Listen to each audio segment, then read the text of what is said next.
নমস্কার। কিছুদিন আগে গত 2রা আগস্ট 2025 পিএম কিষাণের টাকা আপনারা মোটামুটি সবাই পেয়ে গেছেন। অনেকের আবার সবকিছু ঠিকঠাক থাকা সত্ত্বেও পিএম কিষাণের টাকা ব্যাংক অ্যাকাউন্টে আসেনি। এরকমটি কেন হলো আজকের ভিডিওতে আমরা সেটাই খোঁজার চেষ্টা করব।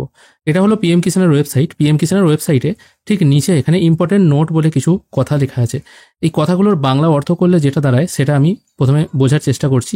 দেখুন এখানে কি বলা হচ্ছে, the department has identified certain suspected cases that may fall under the exclusion category. মানে ডিপার্টমেন্ট মানে পিএম কিষাণের ডিপার্টমেন্ট কিছু সন্দেহজনক মানুষকে খুঁজে পেয়েছেন যাদেরকে এক্সক্লুশন ক্যাটাগরি মানে বাদ দেওয়ার ক্যাটাগরিতে রাখা হয়েছে। পিএম কিষাণের যারা গাইডলাইন আছে সেই গাইডলাইন যারা মানেননি তাদেরকে কিন্তু এই বাতিলের খাতায় রাখা হয়েছে। এবার কোন কোন ক্যাটাগরিকে এই আওতায় আনা হয়েছে সেটা একবার দেখে নিন। প্রথমে বলা হয়েছে কি, ফার্মার্স হু অ্যাকোয়ার্ড ল্যান্ড ওনারশিপ আফটার 1 ফেব্রুয়ারি 2019। যে সমস্ত কৃষকরা জমি কিনেছেন 1-2-2019 পর, মানে যাদের জমি রেকর্ড হয়েছে 1-2-2019 পর, তারা ডকুমেন্টস জমা দিয়েছিলেন এবং এখনও পিএম কিষাণের সুবিধা গ্রহণ করছেন, তাদের কিন্তু এই এক্সক্লুশন ক্যাটাগরিতে রাখা হয়েছে এবং তাদেরকে সাসপেক্ট করা হচ্ছে। তাদের কিন্তু পিএম কিষাণের টাকা বন্ধ করা হয়েছে বা বন্ধ করা হতে পারে। এটা নয় যে আপনার হয়তো সবকিছু রেকর্ড 1-2-2019 পর আপনি ডকুমেন্টস জমা করেছিলেন, আপনি হয়তো টাকা পাচ্ছেন, এবারেও হয়তো পেয়েছেন, আপনি মনে করছেন এবারেও পেয়েছি মানে তাদের হয়তো চোখে পড়েনি অতটা ব্যাপার, আমি হয়তো বেঁচে গেলাম, এটা নয়। সামনের কিস্তির টাকাও আপনার কিন্তু আটকাতে পারে। তার মানে 1-2-2019 পর যাদের জমি রেকর্ড হয়েছে তারা কিন্তু টাকা পাওয়ার যোগ্য নন। এবার এখানে একটা প্রশ্ন চলে আসছে, 1-2-2019 পর এই যে সিস্টেমটা, এটা তো আজকে চালু হয়েছে তা তো নয়। পিএম কিষাণ যখন থেকে চালু হয়েছিল তখন থেকেই 1-2-2019 এই সিস্টেমটা লাগু আছে। তাই যখন আমরা ডকুমেন্ট জমা করলাম এডিও অফিসে, তারা তো ডকুমেন্টস দেখেই বাতিল করে দিতে পারতো, বা অনেকে হয়তো বলতে পারে পর্চা অনেকে এডিট করে দিয়ে দিয়েছে, এরকম হয়েছে। এটা লোকানোর ব্যাপার নয়, অনেক জায়গাতেই হয়েছে। পর্চা হয়তো 2021 সালের, কিন্তু পর্চাকে এডিট করে ফটোশপে 1-2-2019 আগে বা 18 করে তারা এডিও অফিসে জমা দিয়ে দিয়েছে পিএম কিষাণের টাকা পাওয়ার জন্য। টাকা হয়তো তারা পাচ্ছেও। তো যখন ভেরিফাই করা হলো তখন তো অফিসারদের দেখা উচিত ছিল এই পর্চাটা জাল বা 1-2-2019 পর্চা। কেউ হয়তো 1-2-2019 পরের পর্চাই জমা দিয়েছে, সেক্ষেত্রে তার পর্চা ভেরিফাই না করে তাকে কি করে অ্যাপ্রুভাল দেওয়া হলো? এক্ষেত্রে দোষটা কার? সাধারণ মানুষ বা একটা সাধারণ কৃষক, তার হয়তো অতটা জ্ঞান নেই পড়াশোনার, সে পেয়েছে সেটা সে দিয়ে দিয়েছে।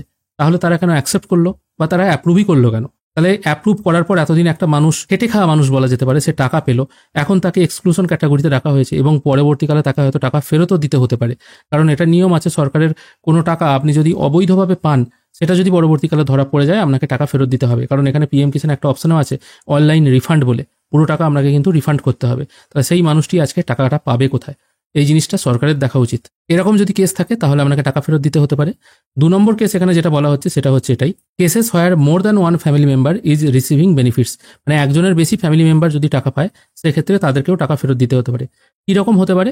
ফ্যামিলি মেম্বার এখানে বোঝাচ্ছে স্বামী, স্ত্রী এবং তার মাইনর সন্তান, এটাকে একটা ফ্যামিলি বলা হচ্ছে। যদি বোথ হাজব্যান্ড ওয়াইফ টাকা পায়, মানে স্বামীও পাচ্ছে টাকা, স্ত্রীও পাচ্ছে টাকা, অবশ্যই উভয়ের নামে আলাদা জমি আছে, আলাদা পর্চা আছে, স্ত্রীর নামেও পর্চা আছে, স্বামীর নামেও পর্চা আছে, তারা জমা দিয়েছে, তারা টাকা পাচ্ছে, সেক্ষেত্রে কিন্তু তাদের টাকা স্টপ করে দেওয়া হবে, অথবা উভয়ের টাকাই স্টপ করে দেওয়া হবে। এবার চালু কী করে করতে হবে? আপনাকে ফিজিক্যাল ভেরিফিকেশন করাতে হবে এডিও অফিসে গিয়ে। সেখান থেকে আপনাকে বলতে হবে কার টাকা আপনি পেতে চান। এবার যাকে আপনি অ্যাক্টিভ রাখতে চান, ধরুন হাজব্যান্ডকে অ্যাক্টিভ রাখলেন, হাজব্যান্ডের টাকা আসবে। আর ওয়াইফকে যদি আপনি ডিঅ্যাক্টিভেট করতে চান তাহলে ওয়াইফ এতদিন যা টাকা পেয়েছে সব টাকা ফেরত দিতে হবে। আর মোর দ্যান 1 ফ্যামিলি মেম্বার বলতে স্বামী, স্ত্রী এরকম হতে পারে, অথবা হয়তো স্বামী পাচ্ছে অথবা পিতা পাচ্ছে হয়তো, এবং তার মাইনর যে সন্তান আছে সেও পাচ্ছে। এরকম ক্ষেত্রে কিন্তু যে কোনো একজন ফ্যামিলি মেম্বার টাকা পাবে। যদি এরকম কেস ঘটে থাকে তাহলে আপনাকে টেম্পোরারি উইথহেল্ড করা হবে, মানে টেম্পোরারি টাকা ব্লক করা হবে বা স্টপ করা হবে, আপনাকে ফিজিক্যাল ভেরিফিকেশন করাতে হবে। তারপর বলা হচ্ছে আপনারা আপনাদের স্ট্যাটাস চেক করে দেখতে পারবেন এই পিএম কিষাণ স্ট্যাটাস অপশনে গিয়ে, যাদের টাকা আপাতত স্টপ হয়েছে। স্ট্যাটাস দেখার জন্য নো ইওর স্ট্যাটাস এই অপশনটায় ক্লিক করবেন। এখানেও আছে নো ইওর স্ট্যাটাস অপশন, এখানেও আছে নো ইওর স্ট্যাটাস অপশন, এই অপশনটায় ক্লিক করবেন। এখানে ক্লিক করলেই আপনারা আপনাদের রেজিস্ট্রেশন নাম্বার ধরে ওটিপি পুট করে আপনারা স্ট্যাটাস দেখতে পারবেন আপনাদের টাকা কেন স্টপ হয়েছে। এবার রেজিস্ট্রেশন নাম্বার কি করে পাবেন? নো ইওর রেজিস্ট্রেশন নাম্বার এই অপশনটায় ক্লিক করবেন। আপনারা আপনাদের আধার নাম্বার অথবা ফোন নাম্বার পুট করে ওটিপি এনে আপনারা রেজিস্ট্রেশন নাম্বারটি পেয়ে যাবেন। তারপর ব্যাক অপশনে গিয়ে আপনারা রেজিস্ট্রেশন নাম্বার আর ওটিপি পুট করে কিন্তু দেখতে পাবেন আপনাদের টাকা যদি বন্ধ হয়ে গিয়ে থাকে, কি কারণে বন্ধ হয়েছে ওটা কিন্তু ওখানে মেনশন করে দেওয়া থাকবে। যদি এইরকম কোনো কারণে বন্ধ হয়ে গিয়ে থাকে সেটা কিন্তু ওখানে মেনশন করা থাকবে। আর যদি এরকম ধরা পড়ে যান তাহলে কিন্তু আপনাকে টাকা ফেরত দিতে হবে। বহু মানুষের বাড়িতেও কিন্তু এরকম নোটিশ চলে যাচ্ছে। তবে টাকা ফেরত দেওয়ার ব্যাপারটা এটা কিন্তু একটু চাপের ব্যাপার।